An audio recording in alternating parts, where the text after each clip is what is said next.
Eto, naman, si Aling Diwata Pares Overload, no? Meron na naman siyang video rito na nakita ko, no? Hindi para hilahin siya pababa, kundi para bigyan ko ng reaksyon, di ba? Okay, panoorin natin. Idol Diwata. Pwede ba pa-shoutout sa akin? Kay Negros Oriental. Shoutout. Inaabangan kaya ata Miss Diwata, oh. Ay, nako, isa pa, di ba? Panoorin natin. Idol Diwata. Pwede ba pa-shoutout sa akin? Kay Negros Oriental. Shoutout. Inaabangan kaya ata Miss Diwata, oh. Bakit naman ganun si Fairy Tail Diwata? Diba? Mukha bang pagod yun? Ha? Mukha bang pagod yun, tingin nyo? At sa lagay niyang yun, tingin nyo, nagpapahinga ba siya? Diba? Nagpapa-shoutout lang naman yung tao na taga Negros. Diba? Hindi natin alam. Well, eto lang naman ang isang masasabi ko dyan, no? Siguro nakita na ni Diwata yung kanyang value as influencer, di ba? Alam naman natin yan, na pag shout out is kailangan may pera yan, di ba? Ngayon alam na niya, di ba? Yung pasikot-sikot sa social media, kaya siguro ganito na lang siya umasta, di ba? Di ba nawawala na eh, may nawawala yung consistency, di ba? Na pag may smile, shout out dyan, shout out dito. Pero ba't ngayon? Parang nag-iba na. Hindi nga umimik eh. Tumingin lang sa camera, nakasimangot ba? Diba? Grabe naman yan. Mukha bang pagod at nagpapahinga yung tao na yon? Sige nga. Kayo ba, sa tingin nyo, nararamdaman nyo na ba? Umaabot na ba sa inyo yung laki ng ulo niya? Tingin nyo lang ha. Hindi ko tigtatanong lang naman ako.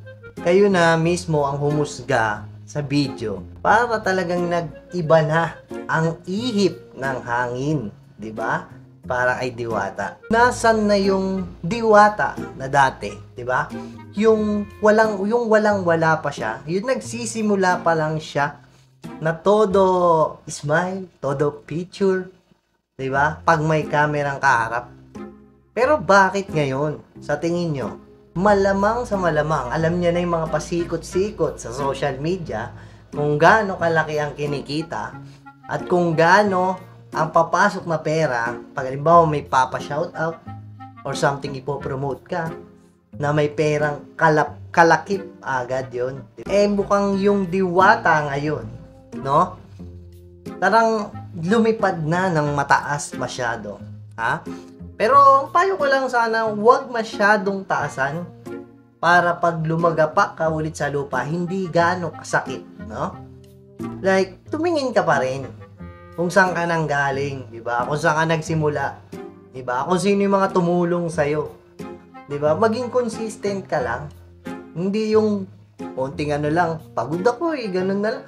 Puro yun na lang rason. Normal lang mapagod kasi nagbi-business ka.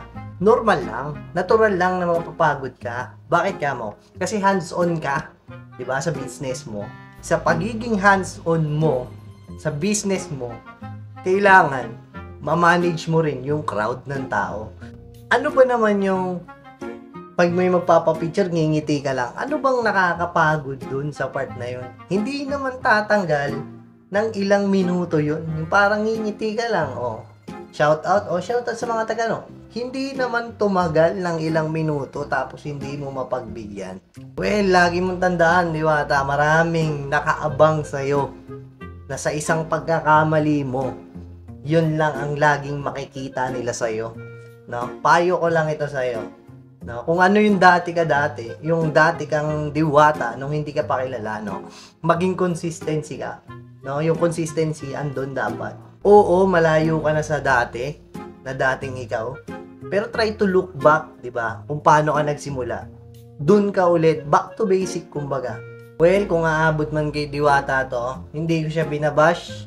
Binigyan ko lang ng isang komento, reaction. etong video na to, isang munting paalala lang sa kanya, di ba? Isang munting paalala na kung saan, di ba, ingatan mong magkamali. Di ba? Maraming nakatingin, maraming nakaabang, na pagkakamali, na ibabato sa'yo. Yun lang, and peace out.